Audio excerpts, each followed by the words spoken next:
guys a story. Grandpa used to read me this fable, and it's really special to me, so I just wanted to read it for you guys too.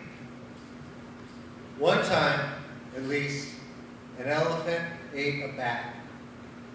It wasn't a mistake either. It wasn't like the bat was flying around all willy-nilly and the elephant was yawning, as pachyderms have a tendency to do, and the bat was just like zigged when it should have zagged, and instead of a mouthful of cud or hay or grease delivered by way of droopy, rough, wet schnoz, the poor elephant unintentionally brought down its ill-equipped herbivore's chompers, emasculated, hiding behind impressive tusks of foraging, which had been presented by whatever glue-sniffing god whom elephants pray to.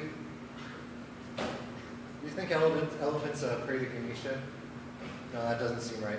I guess most people would assert that elephants don't pray at all. And then most people would put their hands on their hips and nod their heads authoritatively, proud in their superiority over such a staggering creature. Then they'd go on the streets of St. Paul, thinking they have the market cornered on God, and then they can't maintain a lane because there are no lines on the roads here. But it doesn't matter because you can't see the roads half the year anyway, but everyone is always trying to get in front of each other, and they're like, excuse me, got somewhere to be. When it would just be fine if you just left a little bit of room in front or back, but no, you have to either not, you have to come to a full stop on the freeway or leave 6 car lengths worth of merging time because you don't want to get a scratch on your Bentley. Shit, I'm sorry. Sorry, what was I talking about? Oh, yeah. Okay, so the elephant didn't actually smash its teeth onto the soft, light body of the flying mammal. Nope, that's not what happened at all. Grandpa, did you mean the elephant's presence was staggering, or that the elephant was staggering around? What? No, what I meant was that the bat was in the clear. It was in no danger whatsoever. This wasn't normal, predictable, or fair. The elephant swung its mouth wide and lifted its girth away from the ground like a monkey picking up its paws for the first time off the earth. Quite a feat for such a colossally distributed animal. Does colossally distributed mean that there are a lot of elephants created by a god to which they do not or cannot or will or choose not to pray to? Or that elephants are big and have a strange center of gravity? What? No.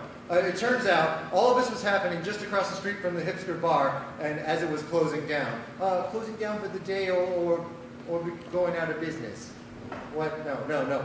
They had just finished the weekly open mic. For Pete's sake, the place was hopping. All the residents of the town had gathered to partake in some spoken word by candlelight and maybe prove their worth. Throughout the night, there were tales. As a young man began to recite his piece of epic power and profundity to the audience, who dressed in slacks, pressed shirts, beatnik scarves, and glasses, who pretended to give their friends bored, disinterested eye rolls while he was talking, and made critical comments under their breath, they were actually riveted. So enthralled with the young sycophant's performance, they quietly snapped their fingers in time with their own heartbeats. Thanks, that would have been real bad if no one did that. All right, do you get the point of the endeavor, youngin'? I think I do. What you're saying is that we're all, if we stay inactive, we never even see the possibilities of choice, improvement, or adventure. Whether the elephant chomps down on the bat or the audience sits in silence or applauds, its recognition is of the importance of the moment. That's what really counts. No, I nearly impressed a member of the homecoming corps during that opening mic. That performer was me.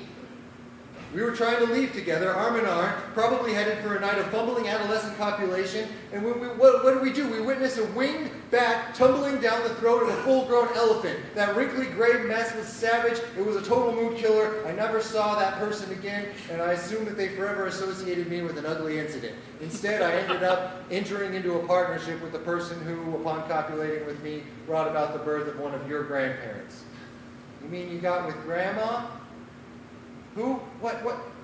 Why do you assume that I'm male? Grandpa's my name, not my title. Grandpa Chris Dominkovich, poet, slinger of yam, and ivory poacher. So you're a lady? What? No, here's my point, young whippersnapper. That night set off a chain reaction which led directly to this moment, and I'm none too happy about it. God, insomuch as I have any concept of them, is punishing me, obviously. My life has been a steady downhill slide from that last strange, unique moment. Every moment is worse than the last, this one included. What? You're awful, grandchild. Just awful. I look and all I see is the result of my misfortune. Well, maybe I'll be better when I'm spending all your money, your ill-gotten ivory gains, after you are dead. Lord, I hope so. What? No. The end.